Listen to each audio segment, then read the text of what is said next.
Senin pagi. Fiona datang ke sekolah lebih pagi dari biasanya, dengan membawa penggaris berbahan stainless steel di tangan kanannya. Dia berdiri di gerbang pintu masuk sekolah, didampingi oleh 2 penjaga keamanan sekaligus. "Heh, kamu sini. Tita Fiona pada segerombolan muridnya, 5 siswa dan 1 yang disembunyikan di tengah-tengah. "Itu kenapa nyumput-nyumput, sini keluar," bentak Fiona. Dia menang cantik dan seksi, namun terkenal garang dan tanpa ampun pula, apalagi statusnya yang merupakan putri dari pemilik sekolah membuat semua murid di sekolah ini lebih takut kepada Fiona daripada kepala sekolah. Ibarat kata di serial Upin Ipin, Fiona adalah cikgu besar. "Mana dasi? Ini kan hari Senin. Wajib pakai topi dan dasi." Maaf bu, dasinya hilang." "Itu bukan alasan. Makanya minggu jangan cuma main aja, sisakan waktu 1 jam untuk mempersiapkan keperluan hari Senin. Push up 10 kali, semuanya." "Loh bu, kan yang nggak bawa dasi cuma Anwar," bela salah seorang murid. "Dan kalian semua tadi nutup-nutup ikan, membela yang salah itu sama saja hukumannya." 6 murid itu pasrah, akhirnya push up 10 kali di depan gerbang sekolah, menahan malu saat menjadi tontonan murid yang lain. Lewat ke 6 murid tadi, Fiona kembali menajamkan matanya, menelisik satu persatu murid di sekolahnya ini. Semuanya nampak rapi-rapi dan tertib. Sampai akhirnya sebuah motor sport berhenti tepat di hadapannya. Davin yang sengaja membuat ulah.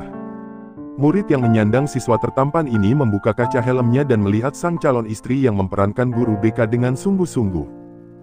Tanpa turun dari atas motor, Davin berjalan menggunakan kedua kakinya mendorong motor itu mendekati sang guru. Berlaga sopan saat melewati gurunya ini. "Maaf bu, suara motornya memang besar, tapi kan saya tidak terlambat," ucap Davin, sedikit memelas. "Ya sudah, sana masuk, parkirkan motormu di ujung sebelah sini, jadi nanti keluarnya cepat dan tidak mengganggu yang lain." "Siap bu," jawab Davin, lengkap dengan membuat tanda hormat. Sadar jadi pusat perhatian, mereka selalu bersikap biasa saja saat berada di sekolah, benar-benar bersikap layaknya murid dan guru. Upacara dimulai. Fiona bukan berdiri di jajaran guru, melainkan di belakang para murid. Terus mengawasi jika ada muridnya yang bersikap tidak sopan saat upacara berlangsung. Semuanya aman terkendali, hingga saat menyanyikan lagu Mars SMA Tunas Bangsa tiba-tiba ada seorang siswi yang jatuh pingsan. Dinara yang berada di sebelah temannya pun langsung menangkap gadis itu, lalu dibantu yang lainnya untuk dibawa ke UKS. Fiona dengan cepat mengambil alih kendali, bahkan meminta sang adik untuk kembali mengikuti upacara bendera. "Biar mbak yang bawa," ucap Fiona. Dinara yang tetap diperlakukan seperti adik saat di sekolah seperti ini pun merasa sangat senang, dia pun menganggukkan kepalanya dengan patuh. "Biar saya bantu bu," ucap Davin tiba-tiba. Dan Fiona hanya menjawabnya dengan anggukan. Siswi pingsan itu diangkat oleh Davin dan 2 siswa lainnya, dengan Fiona yang mengawasi. Sampai di UKS, Fiona meminta ketiga siswa itu untuk kembali upacara, dan dia akan tinggal di sini sendiri. Fiona dan Davin saling tatap sejenak, seolah dari tatapan itu Davin mengatakan jika nanti dia akan kembali menemui Fiona. Dan Fiona mengerti, dia mengedipkan matanya pelan tanda iya. Bahasa isyarat yang hanya dimengerti oleh mereka berdua, berasal dari hati dan tatapan. Selesai upacara bendera, Davin langsung berlari menuju ruang UKS. Sampai di sana dia melihat Fiona yang berdiri memperhatikan tim kesehatan sekolah memeriksa keadaan siswi itu. "Sayang," panggil Davin dari dalam hati, namun Fiona tidak menoleh ke arahnya. "Ses," panggil Davin dengan desis ular. "Ses," panggilnya sekali lagi dan akhirnya Fiona menoleh. Dengan cepat Fiona menggerakkan tangan kanannya seperti menahan, memberi isyarat agar Davin tidak masuk, karena pemeriksaan ini membuat tim kesehatan harus membuka baju sang siswi. Jadi, Fiona lah yang menghampiri Davin. Mereka berdua berdiri di ambang pintu dengan jarak aman, karena banyak pula murid yang sedang berseliweran. "Kenapa?" tanya Davin dengan pelan, nyaris berbisik namun gerak bibirnya dapat dibaca jelas oleh Fiona. "Sepertinya sakit lambung, sana ke kelas, sebentar kan lagi masuk," titah Fiona pula. Tapi Davin gemas sendiri jika hanya pisah-pisah saja, tidak ada ciuman, tidak ada belayan. Dia tidak suka perpisahan seperti itu, tidak hangat. Davin bahkan mengerucutkan bibirnya kecewa, sementara Fiona hanya tersenyum menahan tawa.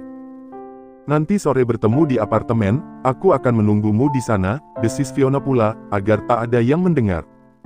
Menunggu dengan memakai lingerie, desis Davin dan Fiona mengangguk. Lingerie merah. Iya, desis Fiona dengan kedua matanya yang mendelik. Dengan terkekeh Davin berlari menjauh, mereka benar-benar berpisah. Fiona kembali masuk ke UKS sementara Davin masuk ke dalam kelasnya. Sepulang sekolah, Davin langsung menuju perusahaan AG. Gaisan yang melihat kegigihan sang adik pun merasa tak tega. Di kepalanya masih bertanya-tanya apa sebenarnya motivasi Davin bekerja keras seperti ini. Jadi sebelum mulai bekerja, Gaisan meminta Davin untuk masuk ke dalam ruangannya. Ada apa sih bang? Aku sibuk sekarang, keluh Davin, seraya menjatuhkan tubuhnya di atas sofa empuk ruangan itu. Ruangan direktur utama yang paling mewah dan besar, nyaman sekali. Davin bahkan membayangkan jika ini ruangannya dia akan membawa Fiona datang kemari. Gaisan tidak langsung menjawab, dia lebih dulu duduk di hadapan sang adik. Katakan alasan sebenarnya kenapa kamu ingin bekerja. Tanya Gaisan. Davin yang ditanya seperti itu pun langsung duduk dengan tegap, mode serius. Aku punya alasanku sendiri, abang tidak perlu tahu. Jabatanmu sekarang membuatmu punya banyak pekerjaan. Belum lagi sebentar lagi kamu ujian nasional. Apa bisa menyeimbangkan keduanya? Davin terdiam, karena mulai berpikir jika itu mungkin akan sulit. Sementara dia pun ingin mendapatkan nilai ujian nasional yang tinggi, hingga bisa mendaftar di universitas ternama, agar jalannya menuju menikah semakin di depan mata. Kini Davin jadi ragu, mengatakan yang sejujurnya pada Gaisan atau tidak. Tapi dia dan Fiona sudah sepakat untuk menyembunyikan hubungan ini hingga dia lulus nanti, hingga tak akan ada skandal di sekolah SMA Tunas Bangsa. Katakan apa alasanmu? Jika itu alasan yang penting aku bisa saja meminta pada ayah untuk mengangkatmu jadi wakil direktur utama sekarang juga, meski tanggung jawabmu akan besar, setidaknya tidak perlu datang ke kantor setiap hari. Davin masih terdiam, sejujurnya dia ingin sekali mengatakan semuanya kepada Gaisan, tapi sedikit ragu takut Fiona akan kecewa padanya jika dia memberitahu orang lain tentang hubungan ini tanpa kesepakatan. Vin, malah melamun. Katakan, tuntut Gaisan sekali lagi. Sebenarnya, aku. Jam 5 sore. Dengan wajahnya yang ditekuk, Davin keluar dari dalam lift dan berjalan gontai menuju unit apartemen sang kekasih. Pembicaraannya dengan Gaisan siang tadi cukup membuatnya kepikiran tentang dia, Fiona dan hubungan mereka. Men-scan akses card di pintu dan terdengar bunyi klik. Davin masuk dan langsung disambut oleh sang kekasih yang memakai lingerie tipis berwarna merah maron. Sangat seksi dan menggoda. Seketika kegundahannya hilang seketika, diganti dengan hasrat yang menggebu dan bibir yang tersenyum lebar. Seperti kucing yang melihat ikan goreng. Kamu yang terbaik, ucap Davin dan berjalan menghampiri, menarik pinggang Fiona dan didekapnya erat. Dalam hal apa? Membuat hatiku kembali baik. Memangnya hatimu sedang tidak baik? Davin mengangguk. Kenapa? Bicarakan setelah ini. Davin melempar tasnya asal, lalu menggendong Fiona seperti bayi koala, pun Fiona yang langsung melingkarkan kedua kakinya di pinggang sang kekasih. Katakan, kenapa sayang merasa tidak baik? Apa ada sesuatu yang terjadi di kantor? Jangan bicarakan itu, aku lebih suka mendengarmu daripada membahas itu. Lama-lama aku bisa gila karena kamu sayang, ucap Davin dengan nafasnya yang terengah. Kamu membuatku gila sayang, kamu membuatku selalu ingat rasa ini bahkan di saat aku sendiri. Berarti kamu mesum. Memang, jawab Fiona dengan percaya diri dan hanya mampu terkekeh mendengarnya. Sini duduk di atas pangkuanku, titah Davin. Sekarang katakan, ada apa? Maafkan aku dulu. Katakan dulu ada apa? Janji dulu maafkan aku. Aku tidak akan memaafkanmu jika kamu selingkuh. Astaga, bukan itu, mana berani aku selingkuh. Lalu, janji dulu jangan marah. Baiklah, kalau bukan selingkuh aku masih bisa memaafkanmu. Davin tak langsung menjawab, masih memberi jeda di antara mereka, dia menatap dalam kedua netra sang kekasih, lalu berkata, aku memberitahu Gaisan tentang kita. Flashback tadi siang. Sebenarnya apa? Potong Gaisan yang sudah tidak sabar, apalagi saat melihat Davin yang nampak ragu untuk mengatakan alasannya. Ya sudah kalau tidak mau memberitahuku, kamu akan semakin lama berada di posisi ini, timpal Gaisan dengan suaranya yang dingin, dia bangkit dari duduknya dan pindah duduk di kursi kebesaran. Gaisan memiliki sikap yang lebih dingin dibandingkan Davin. Terlahir sebagai anak pertama di keluarga Alteza membuat Gaisan ingin terlihat sempurna, dia tidak memiliki waktu bermain seperti Davin. Aku bukan tidak ingin memberitahumu, tapi masih ragu. Seorang pria mana boleh ragu, apapun keputusannya nanti akan tetap jadi tanggung jawabmu. Baiklah, berhenti menceramahi aku akan mengatakan alasannya. Gaisan diam, dengan menatap dalam sang adik dia menunggu Davin bicara. Aku ingin menikahi Fiona. Hahaha, tiba-tiba Gaisan tertawa keras, sesuatu yang tidak pernah dia lakukan selama ini, mengingat statusnya yang menyandang pria dingin. Menikahi Fiona. Fiona Gunawan. Jangan bercanda. Ucap Gaisan, susah payah dia menghentikan tawanya. Jangan menertawakan aku bahkan sudah menanam saham. Dan mendengar itu, tawa Gaisan langsung berhenti. Adiknya ini benar-benar pria berengskek.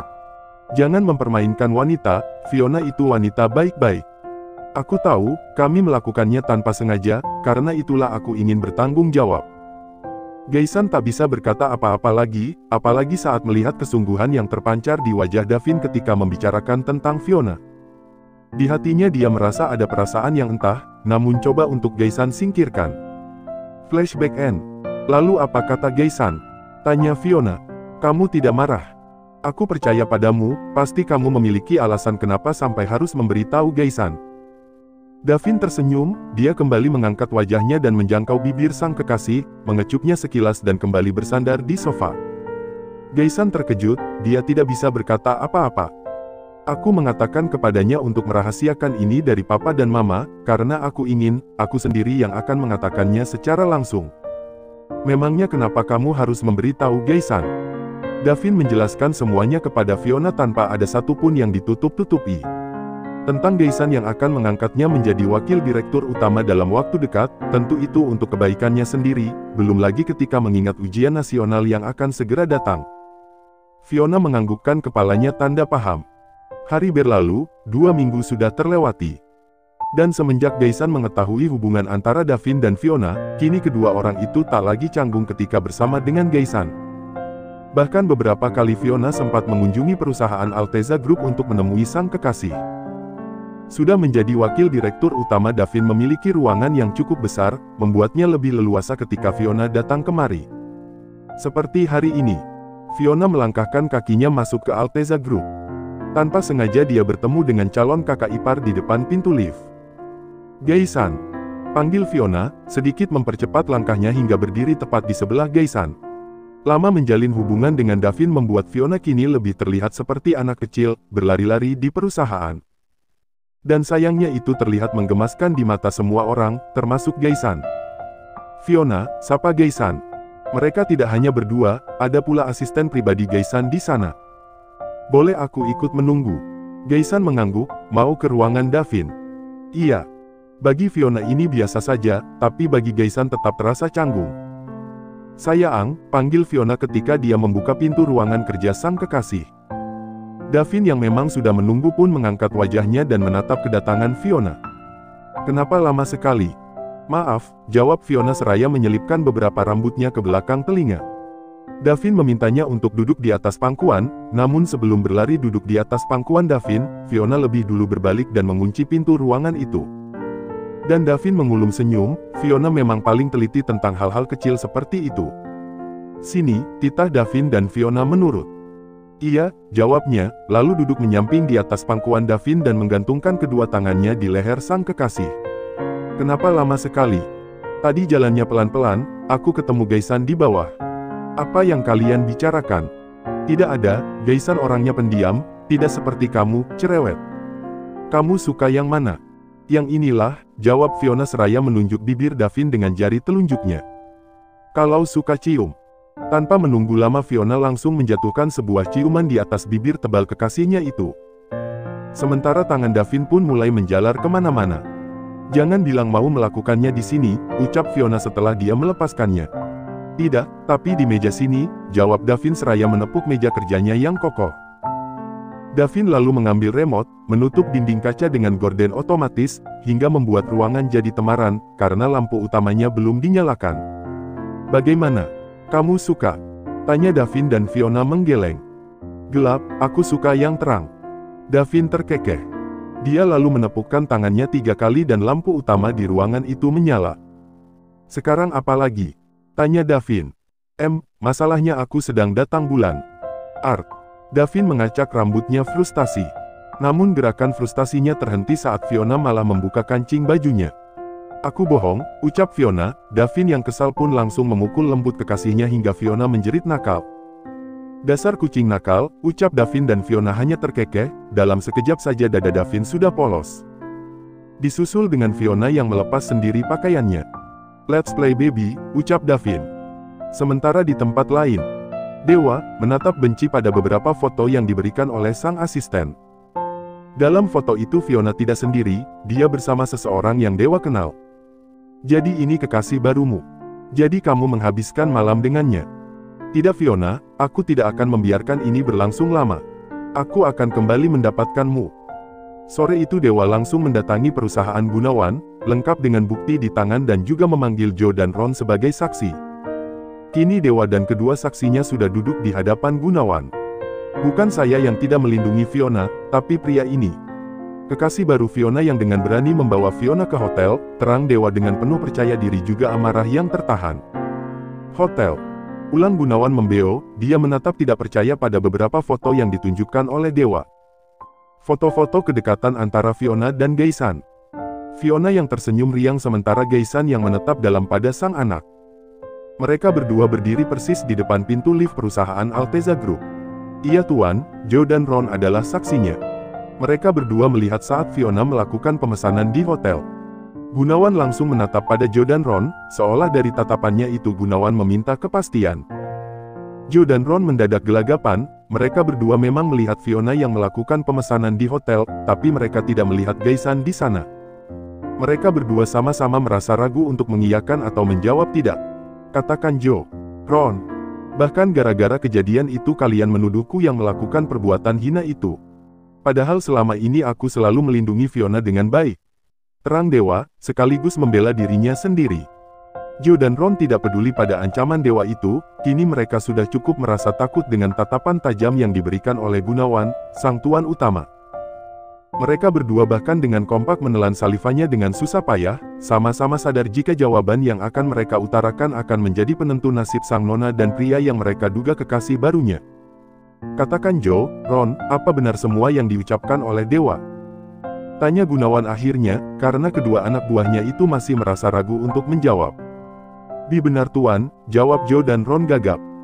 Dan mendengar itu Dewa langsung tersenyum miring, habislah Gaisan dan dia yang akan menjadi masa depan Fiona. Karena Dewa tahu Gunawan tidak akan pernah menjadikan pria brengsek sebagai menantunya. "Baiklah, keluar kalian semua dari ruanganku," ucap Gunawan dengan datar, dia bahkan membuat gerakan mengusir dengan tangan kanannya. Dewa terperangah, benarkah hanya seperti ini saja? Tidak adakah pembicaraan lebih? Misalnya Gunawan meminta pada Dewa untuk memisahkan Fiona dan Gaisan, lalu meminta Dewa untuk menikahi Fiona saat ini juga. "Kenapa diam? Pergilah," titah Gunawan pada Dewa yang masih terperangah, sementara Joe dan Ron sudah keluar lebih dulu. "Tapi tuan, apa yang kamu harapkan dari ini semua? Jangan berharap lebih, apalagi sampai bisa menikahi Fiona." Fiona memang tidak mengatakan apapun tentang perpisahan kalian, tapi Joe dan Ron sudah mengatakan semuanya kepadaku tentang hubungan hinamu dengan sekretarismu itu. Teman ranjang. Cih, benar-benar tidak bermoral. Dewa mati kutu, bahkan kini dia seperti sudah tak memiliki muka lagi, di hadapan Gunawan dia sudah benar-benar hina. Dewa hanya mampu terus mengutuk Joe dan Ron di dalam hatinya. Selepas kepergian Dewa dari ruangannya, Gunawan kembali menatapi foto-foto anaknya di atas meja. Dia menatap dengan pikiran bingung, juga memperhatikan lekat-lekat apakah ini Gaisan atau bukan. Kata mama kekasih baru Fiona adalah Davin, tapi kenapa ini jadi Gaisan? Gumam Gunawan. Tapi satu yang diyakini oleh Gunawan dan tidak akan salah, salah satu dari anak Alteza itu sudah membawa Fiona ke hotel.